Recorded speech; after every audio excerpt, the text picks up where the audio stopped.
Hello friends. NCERT निचोड़ के क्रम में आज हम लोग क्लास 12th के ज्योग्राफी का सेकंड चैप्टर देखने वाले हैं। इस सेकंड चैप्टर का नाम है जनसंख्या।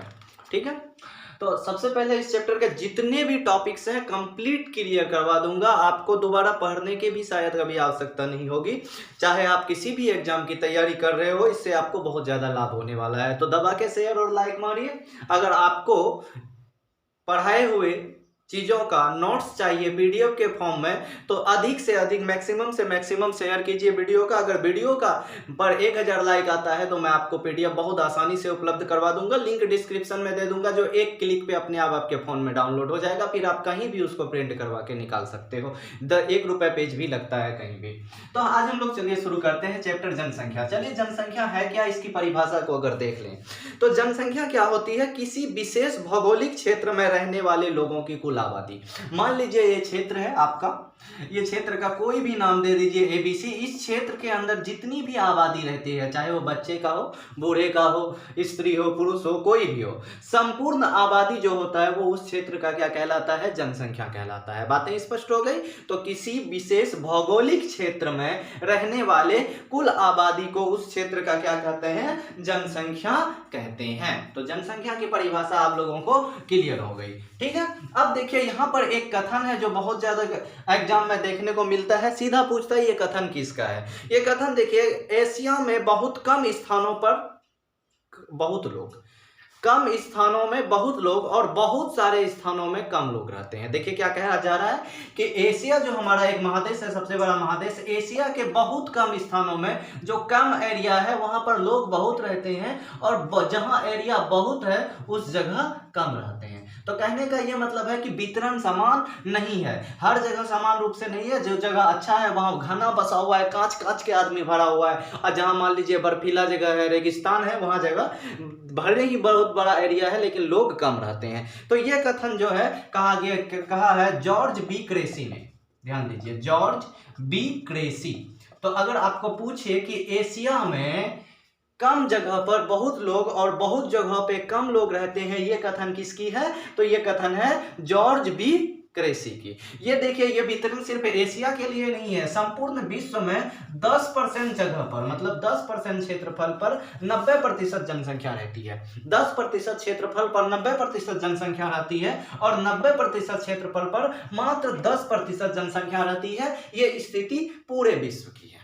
ठीक है, तो आपको समझ में आ गया। लेकिन जॉर्ज बी क्रेसी का जो कथन है ये एशिया के संदर्भ में है, क्योंकि एशिया जनसंख्या के दृष्टिकोण से भी सबसे ज्यादा जनसंख्या वाला क्या है? महादेश है। आप देखोगे कि जनसंख्या के जैसे क्षेत्रफल के दृष्टि में आप जानते हैं कि सबसे बड़ा देश जो है रूस है, फिर कनाडा है, फिर चीन है, फिर जो है अमेरिका है, फिर ब्राजील है। ये जनसंख्या के दृष्टिकोण, सॉरी क्षेत्रफल के दृष्टिकोण से बोल रहे हैं। सबसे बड़ा देश रूस, फिर कनाडा, फिर चीन। लेकिन तो आप देख रहे हो रूस, कनाडा, रूस का आधा भाग क्षेत्रफल यानी राजधानी तो यूरोप में चले जाता है। लेकिन जब जनसंख्या के दृष्टि से हम देखें देश, तो आप सबको पता होगा कि सबसे बड़ा देश जनसंख्या की दृष्टि से कौन है? हमारा चीन है।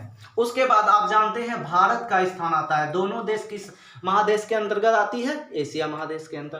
पहले चीन, दूसरा भारत, तीसरा आपका यूएसए है, यूनाइटेड स्टेट अमेरिका, जिसको हम लोग सामान्य तौर पर अमेरिका के बारे में बोलते हैं। तो पहले चीन, फिर भारत, फिर क्या है आपका? यूएसए, फिर आपका इंडोनेशिया है। इंडोनेशिया भी आपको पता है कहाँ है? एशिया महादेश का देश है। इंडोनेशिया के बाद आपका ब्राजील आ जाता है। ठीक है, ब्राजील के बाद पाकिस्तान। आप देख पा रहे हो, ये जनसंख्या की दृष्टि से हम देख रहे हैं। तो चीन सबसे बड़ा जनसंख्या वाला देश, उसके बाद भारत, फिर यूएसए, फिर इंडोनेशिया चौथे नंबर पे, पांचवें में ब्राजील, छठे में पाकिस्तान। पाकिस्तान के जस्ट बाद जो है नाइजीरिया आता है। आपको पता है कि ये भी क्या है? कौन सा महादेश का देश है? एशिया का ही है। फिर आपका नाइजीरिया आ जाता है। नाइजीरिया तो खैर अफ्रीका है, हॉर्न ऑफ अफ्रीका का बगल का एक देश है नाइजीरिया। फिर आपको पता है बांग्लादेश आता है। बांग्लादेश अगला नंबर पे। आप देख रहे हो टॉप 10 अगर देश का नाम लिखे, फिर रूस, फिर मैक्सिको, यानी 9वें नंबर पे रूस है, 10वें नंबर पर मैक्सिको है। तो अगर आपको ऊपर का 5 भी याद रखना पड़े, 3 याद रखिएगा वैसे। पहले नंबर पे चीन, फिर भारत जनसंख्या में, फिर यूएसए है, फिर इंडोनेशिया, ब्राजील, पाकिस्तान का स्थान कई नंबर आ जाता है? ये 4, 5, छठा नंबर, फिर नाइजीरिया, फिर बांग्लादेश। आप देख पा रहे हो चीन, भारत, उसके बाद इंडोनेशिया, पाकिस्तान, बांग्लादेश, ये सभी के सभी एशिया महादेश के देश आते हैं जो जनसंख्या के दृष्टिकोण से ये घटते क्रम में लिखा मैंने, सबसे ऊपर वाला सबसे अधिक जनसंख्या वाला देश है। तो ये आपके बांग्लादेश के बाद हमने क्या बताई, रूस, फिर मैक्सिको, लास्ट नंबर 10वें नंबर पे मैक्सिको आ जाएगा।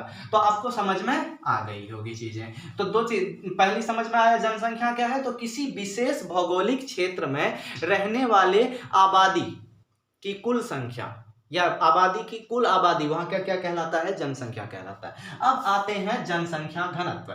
जनसंख्या घनत्व के बारे में जरा जानिए। जनसंख्या बट्टे क्षेत्रफल, जनसंख्या बट्टे क्षेत्रफल। अगर यहां से हम डिफिनेशन निकाला जाए तो अब जो नीचे में रहता है उसको क्या बोलते हैं, प्रति इकाई। तो प्रति इकाई क्षेत्रफल में रहने वाले लोगों की संख्या को क्या कहेंगे, जनसंख्या कहेंगे।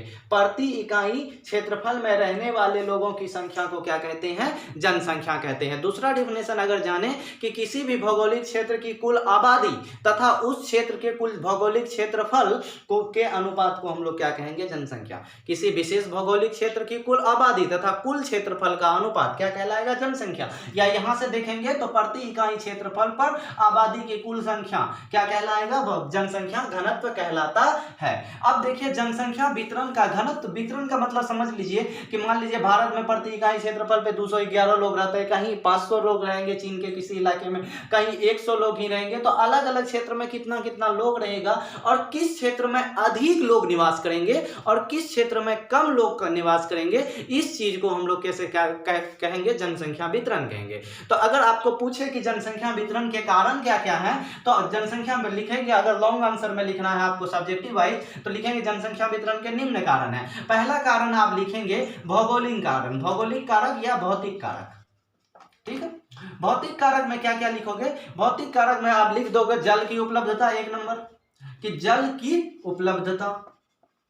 भौतिक दशा में जिस क्षेत्र में जल की उपलब्धता होगी, आसानी से पीने के लिए, आपकी फसल उगाने के लिए यानी कृषि कार्य के लिए जल होनी चाहिए, पशुओं के पीने के लिए जल होनी चाहिए, मतलब सारे कार्यों के लिए, आवश्यक कार्यों के लिए अगर जल की उपलब्धता अधिक होगी तो उस क्षेत्र की जनसंख्या क्या होगा, अधिक होगा। यही कारण है कि नदी घाटी के निकट बसे हुए शहर क्या होते हैं, घने होते हैं। आपको पता है मुंबई समुद्र के किनारे है, खैर छोड़ो, आप देख सकते हो दिल्ली यमुना नदी के किनारे।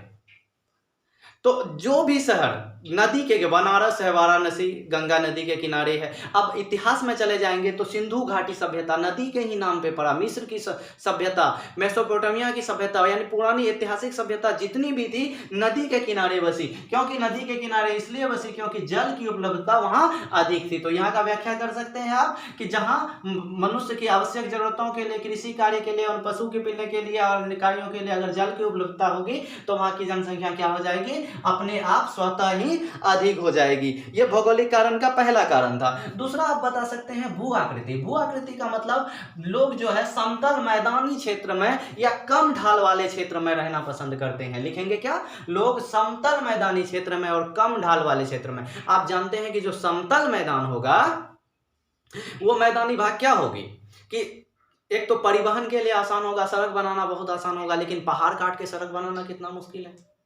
ठीक है, दूसरी बात कृषि कार्य के लिए भी आसानी होती है, मैदानी भाग उपजाऊ होता है और साथ ही साथ आसान भी होता है। आप जानते हैं पहाड़ी क्षेत्रों में सीधी खेती करने के लिए काट काट के सीढ़ी बनाओ, बहुत मुश्किल काम है और सारा फसल उगता भी नहीं है। मैदानी भागों में तो बहुत अच्छे अच्छे फसल हो जाते हैं जो आवश्यक है, अनाज तो बृहद रूप में। तो भू आकृति बोलेंगे लोग समतल मैदान क्षेत्र में पहाड़ी क्षेत्रों या ऊपर वाले क्षेत्रों के अपेक्षा रहना ज्यादा पसंद करते हैं, क्योंकि यहाँ परिवहन की सुविधा आसानी से की जा सकती है, सड़क निर्माण कार्य, रेल निर्माण कार्य, साथ ही साथ उद्योग की स्थापना आसानी से किया जा सकता है। ये इसीलिए भू आकृति में जो समतल मैदानी क्षेत्र है वहां जनसंख्या की घनत्व क्या होती है, अधिक होती है। पहला जल की उपलब्धता, दूसरी भू आकृति हो सकती है। तीसरा आप अगर लिखना चाहें तो वहां की जलवायु अगर सम हो, तीसरा 2 नंबर जलवायु। सम जलवायु का क्या तात्पर्य है कि जहां ना तो अधिक ठंडा पड़ती हो ना अधिक गर्मी पड़ती हो। अगर आपको टुंड्रा और टेगा प्रदेश में रहने भेज दिया जाए तो आप रह पाएंगे। टुंड्रा टेगा याद होगा, ये ध्रुव है ना, ये ध्रुव का सबसे नई ऊपर वाला टुंड्रा, उसे सटा हुआ टेगा, मतलब जहां बिल्कुल बर्फ से ढका हुआ क्षेत्र है, उसको अगर वहां रहने दिया जाए, रह पाएंगे? रेगिस्तान, थार मरुस्थल में, सहारा मरुस्थल में भेज दे, रह पाइएगा? नहीं रह पाइएगा।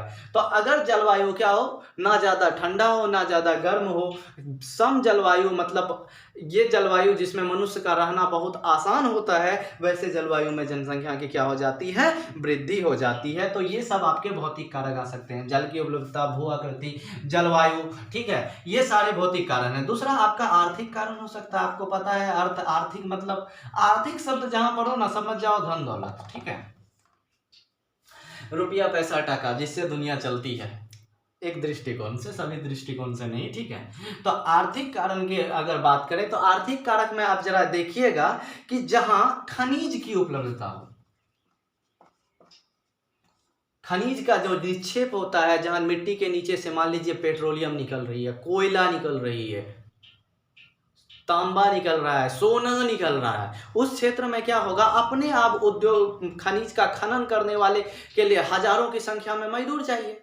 अब उस मजदूर को पहुंचाने के लिए परिवहन चाहिए, वहां अगर मजदूर रहेगा तो दुकानदार चाहिए, उसके स्वास्थ्य की देखभाल के लिए डॉक्टर चाहिए, और भी अगर कोई लफड़ा हुआ तो वकील वगैरह चाहिए। तो आप देख रहे हो कि जहां खनिज का उपलब्धता हुआ, खनिज का निक्षेप का पता चला, वहां अपने आप जनसंख्या क्या हो जाती है, बढ़ जाती है, ठीक है। उदाहरण के लिए एक जगह दिया हुआ है आपके बुक में, अफ्रीका का कटंगा और जाम्बिया क्षेत्र, अफ्रीका महादेश का कटंगा और जाम्बिया, ये क्षेत्र जो है कोई खास अनुकूल नहीं है रहने के लिए, ठीक है, कटंगा और जाम्बिया क्षेत्र। लेकिन चूंकि यहाँ खनिज मिला, और वो भी कौन सा खनिज, तांबा मिल गया। क्या मिल गया, तांबा। तांबा मिल जाने के कारण ये क्षेत्र में जनसंख्या बहुत ज्यादा घना हो गया। तो खनिज की उपलब्धता हो सकती है आर्थिक कारण में। दूसरा क्या हो सकता है, औद्योगिकरण। खनिज और औद्योगिकरण में फर्क है। खनिज मतलब मिट्टी के नीचे से निकलने वाला चीज, औद्योगिकरण मतलब जहां फैक्ट्रियां लगाई गई हो, मान लो कि जो है सूते से कपड़ा बनाने की फैक्ट्री हो, या खिलौने की फैक्ट्री हो, एनीथिंग, कुछ भी, हार्ड स्टील का फैक्ट्री हो, वहां काम करने के लिए मजदूर, रहने के लिए, मतलब जितनी अभी खनिज के लिए चीजें बताई, वो सारी चीजें उद्योग में भी अप्लाई हो जाएगा। क्योंकि उद्योग क्या करेगा, रोजगार को उपलब्ध करवाएगी, और रोजगार के कारण दूसरे क्षेत्रों से लोगों का क्या होगा, यहाँ पर आकर्षण होगा, मतलब लोग यहाँ आएंगे, ठीक है। और जहां आए लोग, यहाँ पर उद्योग के क्षेत्र में आएंगे, तो अपने आप वो क्षेत्र का घनत्व क्या हो जाएगा, अधिक हो जाएगा, जनसंख्या घनत्व। दूसरा नगरीकरण। नगरीकरण में व्याख्या अगर करना हो तो क्या कहेंगे, अच्छा शिक्षा, स्वास्थ्य, अच्छी परिवहन की सुविधा।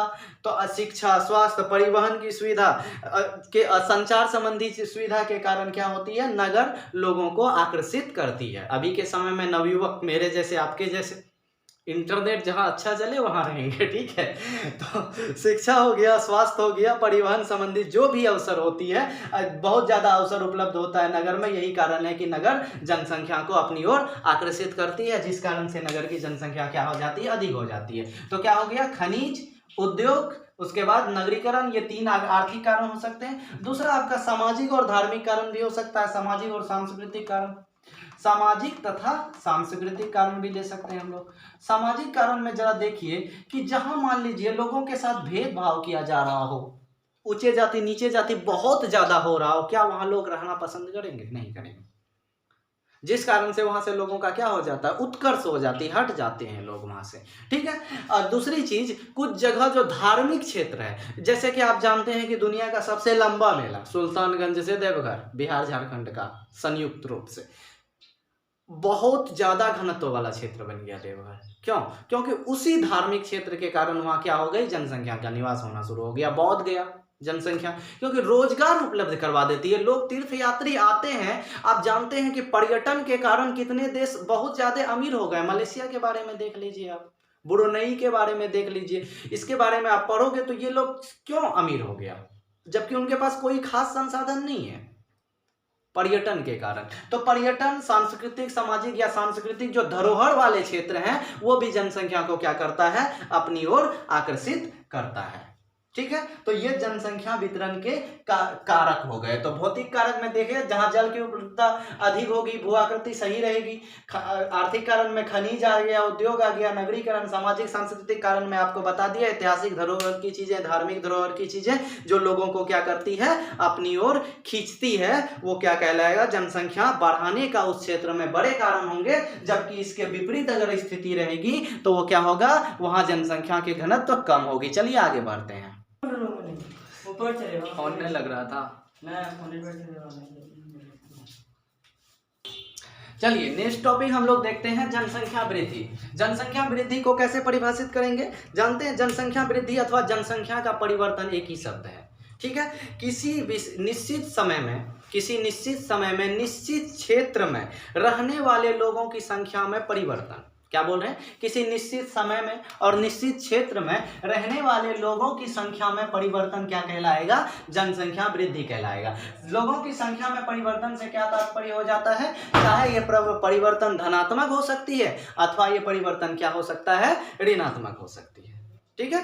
तो जनसंख्या में परिवर्तन का क्या तात्पर्य हो गया, किसी विशेष भौगोलिक क्षेत्र, मान लीजिए ये एरिया है, इस एरिया में 2021 में रहने वाले लोगों की संख्या में क्या हो, परिवर्तन हो। परिवर्तन चाहे धनात्मक हो अथवा ऋणात्मक हो, ये परिवर्तन क्या कहलाएगा, आपका जनसंख्या पर वृद्धि।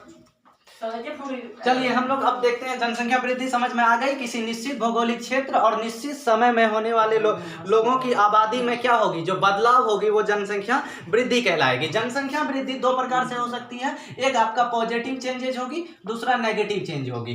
पॉजिटिव चेंज में क्या हुआ, जनसंख्या में धनात्मक परिवर्तन। अगर किसी क्षेत्र की जनसंख्या में वृद्धि हो रही है तो वो धनात्मक परिवर्तन, और अगर उसमें कमी आ रही है तो वो क्या होगा, ऋणात्मक परिवर्तन। अब आते हैं जनसंख्या का वास्तविक वृद्धि या प्राकृतिक वृद्धि। प्राकृतिक वृद्धि क्या हुआ, किसी क्षेत्र में किसी समय विशेष में लोगों का जन्म दर, क्या बोल रहे हैं, जन्म दर और मृत्यु दर का अंतर, जन्म दर और मृत्यु दर का अंतर क्या कहलाएगा, जनसंख्या का प्राकृतिक वृद्धि कहलाएगा। तो किसी भौगोलिक क्षेत्र में रहने वाले लोगों के जन्म दर और मृत्यु दर में जो अंतर होगी वो क्या कहलाएगी, प्राकृतिक वृद्धि कहलाएगी। अब आते हैं वास्तविक वृद्धि। वास्तविक वृद्धि में देखिए, जन्म दर क्या हो जाता है, जुट जाएगा, मृत्यु घटेगा, ठीक है। उसके बाद यहाँ पर अप्रवास आएगी, अप्रवास वाला चित्र जुटेगा, उसके बाद उत्प्रवास घट जाएगी। तो अप्रवास उत्प्रवास समझिए, किसी दूसरे क्षेत्र से आकर अगर उस क्षेत्र में लोग बस जा रहा है, अप्रवास कहलाता है। अगर इस क्षेत्र से जाके दूसरे क्षेत्र में चले जाता है उसको उत्प्रवास कहते हैं। तो ये आपका वास्तविक वृद्धि होता है। प्राकृतिक वृद्धि में जो प्रकृति की क्रियाएं हैं जन्म और मृत्यु के कारण होती हैं, और वास्तविक वृद्धि में जन्म, मृत्यु, अप्रवास, उत्प्रवास, ये सारी कॉन्सेप्ट आके जुट जाता है। तो आपको समझ में आ गई। अब जनसंख्या वृद्धि के घटक यहीं से अगर देखें, जनसंख्या वृद्धि के घटक कौन कौन से हैं, तो ये क्वेश्चन लॉन्ग क्वेश्चन में आ सकता है आपका। तो जनसंख्या वृद्धि के कुल 3 घटक हो गए। पहला जन्म हो सकता है, दूसरा क्या हो जाएगा, मृत्यु हो सकती है, और तीसरा घटक के रूप में प्रवास आ सकता है। जन्म दर से वृद्धि होगी, मृत्यु दर से घटेगा, प्रवास में 2 हो जाते हैं। अप्रवास अगर होगी तो जनसंख्या वृद्धि होगी, और उत्प्रवास होगा तो जनसंख्या घटेगा। तो इस तरह से आप लोग जनसंख्या वृद्धि के कॉन्सेप्ट को समझ गए। तो अब जान गए जनसंख्या वृद्धि के कितने घटक, 3 घटक। कौन कौन, जन्म, मृत्यु और प्रवास। अगर वास्तविक वृद्धि देखेंगे तो जन्म, मृत्यु, अप्रवास, उत्प्रवास, और अगर प्राकृतिक वृद्धि देखेंगे तो जन्म और मृत्यु। क्लियर हो गई। चलिए नेक्स्ट आगे जाते हैं, अधिशोषित जन्म दर। क्या बोल रहे हैं, अगला कॉन्सेप्ट, अधिशोषित जन्म दर। ध्यान दीजिएगा, इसमें अधिशोधित जन्म दर होता है, सॉरी, CBR। क्या बोलते हैं इसको, CBR। ये क्या होता है, देखिए, प्रति 1000 स्त्रियों द्वारा जन्म दिए गए बच्चों की संख्या, वो क्या कहलाएंगे, अधिशोषित जन्म दर। क्या बोल रहे हैं कि किसी क्षेत्र में प्रति 1000 स्त्रियां, मान लीजिए कि उस क्षेत्र में 10,000 स्त्रियां हैं, तो 1000 करके बांटेंगे तो कितने ग्रुप में हो जाएंगे, 10। ये 10 ग्रुप में अगर मान लीजिए 10,000 स्त्रियां जो है टोटल 100 बच्चे को या 50 बच्चे को जन्म दे रही है, तो क्या करेंगे, इसको 50 को 10 भाग में बांट देंगे, तो मतलब 5 आया अधिशोधित जन्म दर। अधिशोधित जन्म दर का अगर फॉर्मूला देखें तो बहुत आसान सा फॉर्मूला आ जाएगा। क्या हो जाएगा? किसी वर्ष जीवित जन्म, इसमें अगर कोई बच्चा जन्म के समय मृत प्राप्त होता है तो उसको नहीं जोड़ा जाएगा, लेकिन अगर जन्म के कुछ घंटों बाद ही क्यों ना मरे लेकिन उनको जोड़ा जाएगा। लेकिन अगर बच्चे का जन्म मृत हुआ है तो उस बच्चे को अधिशोधित जन्म दर यानी CBR में जोड़ा नहीं जाएगा। तो किसी वर्ष में जीवित जन्म दर, क्या बोल रहे हैं हम? जीवित जन्म दर, ठीक है। उसके बाद उसको डिवाइड कर देंगे हम, क्या किससे करेंगे? कुल क्षेत्र की संख्या से। क्षेत्र की संख्या का तात्पर्य यहाँ औरतों की संख्या है गुना 1000। ये फॉर्मूला आपका क्या हो जाएगा? अधिशोधित जन्म दर का फॉर्मूला आ जाता है, ठीक है। अब यहाँ कुछ छोटी छोटी चीजें हैं। उद्गम स्थान, अगर कोई व्यक्ति कहीं से निकलकर दूसरे क्षेत्र में बसना जाता है तो जहां से निकल कर जाता है उसको उद्गम स्थान कहेंगे, और जहां पर जाके बस जाता है उसको गंतव्य स्थान कहेंगे, ठीक है। ये भी क्लियर हो गई। अब प्रवास को प्रभावित करने वाले कुछ कारक आप देख सकते हैं। कौन कौन से कारक प्रवास को प्रभावित करते हैं?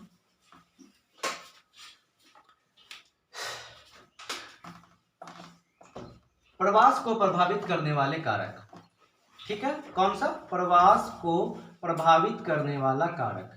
एक प्रतिकर्ष कारक देखेंगे। प्रतिकर्ष का मतलब आप जानते हैं ढकेलना होता है, मतलब हटा देने वाला। दूसरा अपकर्ष कारक, मतलब अपनी ओर खींचने वाला कारक। देखिए प्रतिकर्ष कारक में क्या हो सकती है? बेरोजगारी। बेरोजगारी के कारण लोग जगह छोड़कर जाएंगे तो वहां की जनसंख्या क्या हो जाएगी? घट जाएगी। उसके बाद अगर हम बोले कि जीवन प्रत्याशा की कमी, अगर मान लीजिए आप किसी ऐसे क्षेत्र में रहते हैं जहां जीने की कोई उम्मीद ही नहीं है, कभी भी आपके ऊपर भूकंप आ जाता है, सुनामी आ जाती है, वहां से क्या होगा? प्रतिकर्ष होगी लोगों का। बेरोजगारी, जीवन प्रत्याशा की कमी। राजनीतिक उपापों हो सकती है। राजनीतिक उपापों के अंतर आप जानते हैं कि दंगा वगैरह। जातिवादी उन्माद भी हो सकता है, जिसमें कि लोगों के अंदर अगर भेदभाव बहुत ज्यादा हो, अगर आप निम्न जाति के हैं तो वो क्षेत्र छोड़कर जाएंगे। तो ये प्रतिकर्ष के कुछ कारण हो सकते हैं। बेरोजगारी सबसे बड़ा कारण आएगा। अशिक्षा, स्वास्थ्य, संरचनात्मक सुविधा की कमी, मतलब सड़क कम है, मेडिकल कम है, ये सारे कारण होंगे प्रतिकर्ष कारण। अपकर्ष कारण जस्ट इसका उल्टा, रोजगार की उपलब्धता, शिक्षा की उपलब्धता, स्वास्थ्य की उपलब्धता, शांति, जीवन प्रत्याशा में वृद्धि, ये सारे क्या होंगे? जनसंख्या को प्रभावित करने वाले अपकर्ष कारक के अंतर्गत आएंगे। समझ में आ गई? एक बहुत ही खतरनाक कॉन्सेप्ट है ये। 5 अंक वाला क्वेश्चन में तो आप लोगों के लिए बहुत ज्यादा फायदा होगा। जनांकीय संक्रमण, देखिए इसको, जनांकीय संक्रमण। देखिए इसमें क्या है कि ग्रामीण समाज, ग्रामीण खेतीहर समाज जब वृद्धि करके, विकास करके, प्रगति करके नगरीय समाज में, औद्योगिक नगरीय समाज में परिवर्तित होती है। औद्योगिक नगरीय समाज में, ध्यान दीजिएगा क्या बोल रहे हैं हम? जब ग्रामीण खेतीहर समाज विकास करके, विकास करने का क्या तात्पर्य है? शिक्षा प्राप्त करके, अर्थव्यवस्था में सुधार करके, जब साक्षर नगरीय औद्योगिक समाज में परिवर्तन होती है तो इस क्रम में क्या बोल रहे हैं हम? ग्रामीण खेतीहर समाज जब औद्योगिक नगरीय जनसंख्या में परिवर्तित होती है तो उच्च जन्म दर, उच्च मृत्यु दर से, क्या बोल रहे हैं? उच्च जन्म दर। जन्म दर भी क्या होगा? बहुत ज्यादा हाई होगा, ठीक है। और उच्च मृत्यु दर से, उच्च मृत्यु दर से ये निम्न जन्म दर, निम्न मृत्यु दर में परिवर्तित हो जाती है। देखिए समझ में आ गया होगा। जो अशिक्षित ग्रामीण खेतीहर समाज है जब विकास करके औद्योगिक नगरीय समाज में परिवर्तित हो रहा होता है तो यह उच्च जन्म दर से, उच्च मृत्यु दर से निम्न जन्म दर, निम्न मृत्यु दर में परिवर्तित हो जाती है यह समाज। मतलब इस समाज में जन्म दर भी अधिक होगा, मृत्यु दर भी अधिक होगा, और इस समाज में जन्म दर भी कम होगा और मृत्यु दर भी कम होगा। अब यह था आपका जनांकीय संक्रमण का सिद्धांत। समझ में आ गई चीजें? और बताएं क्या सिंपल भाषा में, ग्रामीण समाज जब शहर के समाज में चेंज होता है ना तो जन्म दर मृत्यु दर में कमी हो जाती है। बात खत्म। ये सिद्धांत क्या कहलाता है? आपका जनांकीय संक्रमण का सिद्धांत कहलाता है। अब देखिए जनांकीय संक्रमण में कुछ स्टेप्स होते हैं, कुछ सीढ़ियां होती है, जिसको हम लोग क्या बोल सकते हैं? जनांकीय संक्रमण परिवर्तन कुछ अवस्थाओं से होकर गुजरती है, 3 अवस्थाओं से होकर गुजरती है। उन तीनों अवस्थाओं को हम लोग सम्मिलित रूप से जनांकीय चक्र बोलते हैं। क्या बोलेंगे? जनांकीय चक्र। जनांकीय संक्रमण यहां से यहां तक जाने में, मतलब ग्रामीण खेतीहर से औद्योगिक नगरीय तक जाने में कुछ 3 अवस्थाओं से होकर गुजरती है। वो तीनों अवस्थाओं को क्या बोलते हैं? जनांकीय चक्र बोलते हैं। ये तीनों अवस्था देख लीजिए। प्रथम अवस्था जन्म दर, भी ऊपर होगा, मृत्यु दर भी ऊपर होगा। ठीक है। अब दूसरा में इसमें देखो जनसंख्या में जो वृद्धि होती है ना बहुत कम होती है, धीमी गति से होती है, क्योंकि मानते हैं जनसंख्या अधिक जन्म लेता है लेकिन मर भी जाता है, इसीलिए वृद्धि क्या होती है, धीमी होती है। दूसरा स्टेप जो होता है, इस स्टेप में जन्म दर में तो वृद्धि रहती है, जन्म दर में वृद्धि होती है लेकिन मृत्यु दर कम हो जाती है। मृत्यु दर क्यों कम होती है? क्योंकि अभी अभी इन लोगों को स्वास्थ्य सुविधा उपलब्ध होता है दूसरी अवस्था में। पहला अवस्था में दोनों अधिक तो क्या जनसंख्या धीमा होगा, लेकिन दूसरा अवस्था में शिक्षा की कमी रहती है तो जन्म दर अधिक होता है लेकिन स्वास्थ्य की उपलब्धता होने जाने के कारण मृत्यु दर कमी हो जाती है, जिस कारण जनसंख्या जंप कर जाता है, यानी जनसंख्या में वृद्धि हो जाती है तुरंत। ये दूसरी अवस्था है। और तीसरी अवस्था जो हो जाती है, ये तीसरी अवस्था आपका क्या कहलाता है, पूर्ण की अवस्था। इसमें जन्म दर भी कम हो जाएगा और मृत्यु दर भी कम हो जाएगा। चीन इसी अवस्था से गुजर रही थी, इस अवस्था में भी बहुत ज्यादा खतरा है जिसको चीन को झेलना पड़ रहा है, मतलब वृद्धा बहुत ज्यादा हो जाएगा और जवान लोग में कमी हो जाएगी। बस इस तरह से हमारा ये चैप्टर खत्म हो गया। एक थॉमस मॉलियस का सिद्धांत है। थॉमस मॉलियस क्या कहता है, ध्यान दीजिए। थॉमस मॉलियस का सिद्धांत है कि जनसंख्या वृद्धि के अनुसार पृथ्वी पे खाद्य आपूर्ति बहुत कम है, जिस कारण से एक समय ऐसा आएगा कि अकाल और महामारी के कारण लोग मरेंगे और जनसंख्या फिर नियंत्रित हो जाएगी। हर 100 साल के बाद ऐसी कोई समय आती है। ये किसका सिद्धांत है, थॉमस मॉलियस का सिद्धांत। क्या बोल रहे हैं, पृथ्वी में बढ़ती जनसंख्या के अनुसार खाद्य आपूर्ति बहुत कम है, जिस कारण से हर 100 साल के अंतराल में क्या होगी, महामारी आएगी, आपदा आएगा, अकाल आएगी और जनसंख्या नियंत्रित हो जाएगी। इस तरह से ये पूरी चैप्टर हम लोग कंप्लीट कर लिए, एक भी टॉपिक नहीं बचा। धन्यवाद।